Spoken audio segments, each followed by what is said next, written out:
नमस्कार दोस्तों, stock market studies में फिर से एक बार आपको स्वागत है। तो आज यहाँ पे मैं बात करूंगा एपोलो ग्रुप के एक दिग्गज कंपनी के बारे में। देखिए, एपोलो इंडस्ट्रीज में बहुत सारे अलग अलग कंपनी है। जैसे आप देखेंगे एपोलो हॉस्पिटल है, एपोलो पाइप्स है और एपोलो टायर्स है और भी बहुत सारे इंडस्ट्रीज के कंपनीज है। तो आज मैं जिसके ऊपर बात करूंगा वो है एपोलो टायर। तो आज के दिन एपोलो टायर में एक बहुत शानदार रैली देखने को मिला, अराउंड 5% तक तेजी देखने को मिला। तो इसके पीछे कोई ना कोई तो लॉजिक होगा जिसके कारण के बेसिस से स्टॉक में आज के दिन 5% तक तेजी देखने को मिला। तो चलो उसी के ऊपर बात करूंगा। तो वीडियो को पूरा देखते जाइए और अभी तक अपने इस चैनल को सब्सक्राइब नहीं किया तो जरूर सब्सक्राइब भी कर लीजिएगा, क्योंकि आपको daily basis stock market information and update चाहिए तो इस चैनल में बने रहिए। तो चलो फटाफट देख लेते हैं आज के स्टॉक के बारे में। और एक चीज जरूर कहूंगा, वीडियो शुरू करने से पहले अभी तक हमने डीमेट अकाउंट ओपन नहीं किया तो उसका लिंक आपको नीचे मिल जाएगा, जाकर अकाउंट ओपन कर सकते हैं। तो सबसे पहले मैं कंपनी के चार्ट पैटर्न के ऊपर जाना चाहूंगा। तो देखिए, कंपनी में आज के दिन एपोलो टायर्स में किस तरीके से तेजी देखने को मिला। अराउंड 5% तक तेजी मार्केट अर्ली मॉर्निंग में स्टार्ट हुआ, उसके बाद धीरे धीरे करके कंपनी टोटली अप 10 बेसिस में जा रहा है। तो यहाँ पे कौन सा वो मतलब इफेक्ट है, कौन सा वो कारण है जिसके कारण स्टॉक में इतना शानदार रैली यहाँ पे देखने को मिला है। तो चलो उसके ऊपर भी बात कर लेता हूँ। तो सबसे पहली बात, कंपनी की कुछ डिटेल्स आपको दिखाऊंगा। उससे पहले कंपनी के एक बार वेबसाइट में आपको विजिट कराना चाहता हूँ। देखिए, टायर इंडस्ट्रीज में बहुत सारे कंपनीज है। तो एपोलो टायर जो है वो इंडिया के third largest tyre making company है। तो इंडिया का third largest tyre making company होने के नाते इस कंपनी का जो परफॉर्मेंस है तो अभी फिलहाल के लिए किस तरीके से है आपको जरूर सामने दिखाऊंगा। तो देखिए, इसका प्राइस रेंज आपको 202 रुपीज में देखने को मिला अभी फिलहाल के जो सीनरियो है आज के दिन। क्योंकि देखिए, नंबर वन जो है वह बालकृष्ण इंडस्ट्रीज है, one of the favourite company है मेरा। तो एमआरएफ ये भी इस कंपनी का प्राइस रेंज देखकर आप तो पहले ही मतलब इस कंपनी का नाम ही नहीं लेंगे। और दूसरा जो कंपनी है वो एपोलो टायर है, जो 200 रुपया में इस कंपनी का शेयर मिला है। तो क्या ये कंपनी खराब है एमआरएफ टायर? क्या एपोलो टायर अच्छा है, इसका प्राइस रेंज कम है? ऐसे कुछ बिल्कुल नहीं।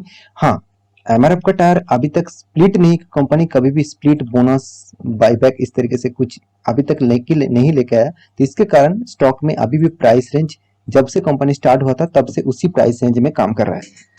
तो यहाँ पे आप देखेंगे तो एक्चुअली कंपनी का जो टोटल जो फिगरेशन है मतलब एपोलो टायर का, उसके बारे में बात करें तो कंपनी का वेबसाइट आपको विजिट करना होगा। तो देखिए, कंपनी जो एपोलो टायर का जो काम करते हैं, तो देखिए अलग अलग सेक्टर के साथ जुड़े हुए हैं। जैसे देखिए, कार्स, एसयूवी, वैन इसका भी टायर बनाते हैं। साथ ही साथ बाइक्स एंड स्कूटर का भी टायर बनाते हैं।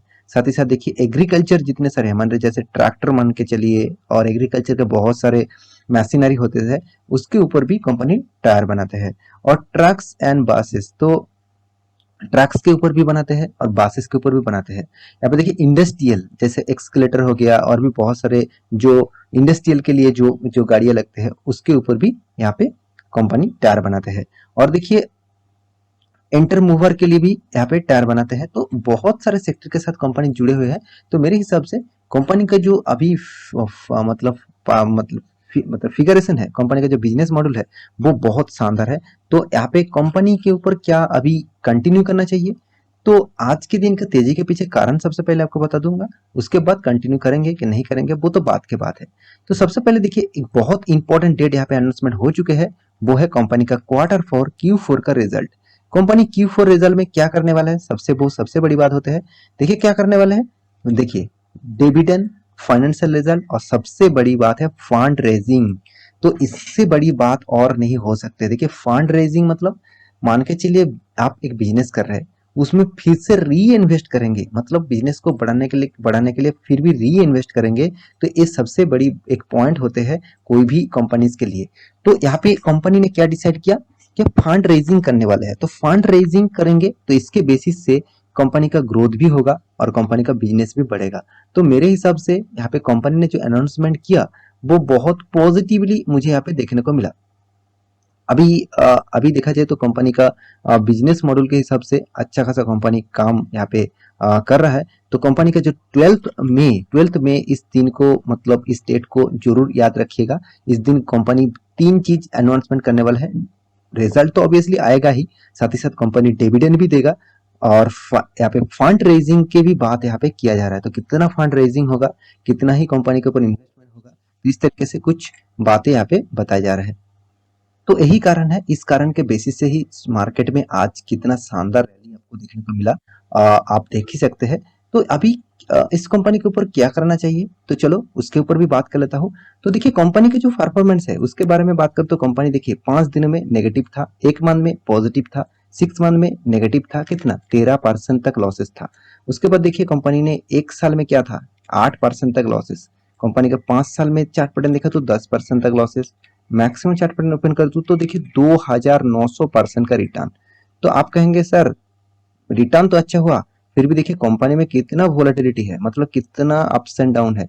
और एक चीज मुझे इस कंपनी में थोड़ा सा नेगेटिव पॉइंट लगा, वो क्या है आप खुद ही देख लीजिए कि यहाँ पे देखिए कंपनी ने लॉकडाउन के बाद जिस तरीके से ग्रोथ तो किया, मगर उसके बाद बहुत दिनों तक एक साइड बेसिस पैटर्न में चला। तो अभी कंपनी के फाइनेंशियल रिपोर्ट के बारे में बात करूं तो कंपनी का जो क्वार्टर बेसिस रिजल्ट है, आप देखेंगे तो कंपनी बीच में सिर्फ एक बार ही लॉस किया था, 135 टोटल करोड़ का लॉस किया था, वो भी लॉकडाउन में, मतलब फर्स्ट लॉकडाउन के सिचुएशन। तो यहाँ पे आप देख सकते हैं पूरा के पूरा डिटेल्स यहाँ पे है। दो लॉकडाउन में कंपनी ने लॉस किया, उसके बाद कंटिन्यू कंपनी प्रॉफिट मेंटेन किया, मगर इस कंपनी का प्रॉफिट रेशियो जो है वो हमेशा हर सालों में हर क्वार्टर में उतना कंटिन्यू नहीं हो रहा है। तो एक चीज आपको ध्यान में रखना है कि कंपनी तो प्रॉफिट तो कर रहा है, मगर कितने किस बेसिस से कर रहा है वो आपको देखना चाहिए। तो कंपनी साल भर की बात करो, देखिए साल भर में कभी भी कंपनी ने लॉस नहीं किया, कंपनी कंटिन्यू प्रॉफिट कर रहा है। और एक चीज देखिए कंपनी प्रॉफिट तो किया, मगर प्रॉफिट का जो रेशियोज है वो कभी भी ज्यादा कभी भी कम, इस तरीके से प्रॉफिट को मेंटेन कर रहा है। तो कंपनी में मुझे इस फिगर से मुझे थोड़ा सा नेगेटिव पॉइंट मुझे यहाँ पे लगता है। और एक चीज मुझे जो नेगेटिव लगा वो है कंपनी का प्रॉफिट ग्रोथ, कंपनी का सेल्स ग्रोथ उतना खास नहीं है। और रिटर्न के तो बारे में बात ही नहीं करूंगा, क्योंकि रिटर्न टोटली अभी तक नेगेटिव में ही देखा जा रहा है। तो एक्चुअली देखा जाए कंपनी का जो टोटल फिगर है, यहाँ पे टोटल फिगर है और कंपनी का जो टोटल डेटा है उसके बारे में बात करें तो आज के दिन तेजी होने के पीछे कोई बहुत सारे लोग इन्वेस्ट कर देंगे, इस तरीके से मत सोचिए। कंपनी के परफॉर्मेंस कंटिन्यूअसली अच्छा अगर है तो तभी आप कंपनी के ऊपर निवेश करिए। तो देखिए कंपनी एक छोटा मोटा कंपनी है, 12,000 करोड़ का कंपनी है।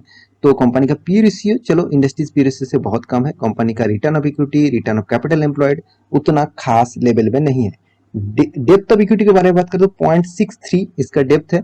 और फ्री कैश फ्लो, मतलब फ्री कैश फ्लो के बारे में बात करूं तो हाथ में कैश भी शानदार है, 1200 करोड़ का कैश है। एनुअली इनकम 350 करोड़ का एनुअली इनकम है। तो 350 करोड़ का एनुअली इनकम है, उसके साथ कंपनी का डेप भी है 7,000 करोड़ का। तो ओवरऑल जो टोटल यहाँ पे फिगर है उसके बारे में बात करूं तो कंपनी का परफॉर्मेंस उतना खराब भी नहीं है, उतना अच्छा भी नहीं है। तो फिर भी देखिए कंपनी का जो इन्वेस्टर उसके बारे में बात करो, देखिए इन्वेस्टर अभी भी इस कंपनी के ऊपर बने हैं। तो देखिए प्रोमोटर 37%, एफआईएस 19%, डीआईएस 18%, पब्लिक कितना 23%। ओवरऑल हर किसी के पास इस कंपनी की हिस्सेदारी है। तो यही चीज आपको देखना है कि आप कोई भी स्टॉक में निवेश कर रहे हैं तो उसका फ्यूचर के बारे में बात करिए, तो फ्यूचर में उसका कितना ग्रोथ होगा उसके बारे में देखिए।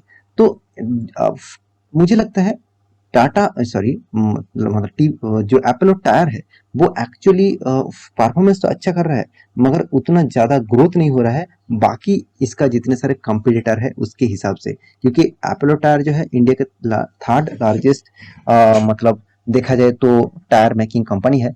तो इसके बेसिस से मैं बात करूं तो कंपनी के ऊपर आपको ऑब्वियसली सोचना चाहिए और कंपनी के ऊपर स्टडी करना चाहिए, उसके बाद लगे हाँ इस कंपनी के ऊपर निवेश करना चाहिए तो आप निवेश कर सकते हैं। क्योंकि कंपनी के ऊपर बहुत ज्यादा वोलेटिलिटी है और बहुत पेशेंस आपको यहाँ पे बने रहना होगा। क्योंकि देखिए कितना लॉन्ग पीरियड के लिए इस तरीके से परफॉर्मेंस किया और फिर से देखिए एक साइड बेसिस पैटर्न में चल रहा है। और मुझे लगता है इस तरीके से परफॉर्मेंस कंटिन्यू भी हो सकते हैं। तो बाकी आप देखेंगे फ्यूचर में ही क्या होगा।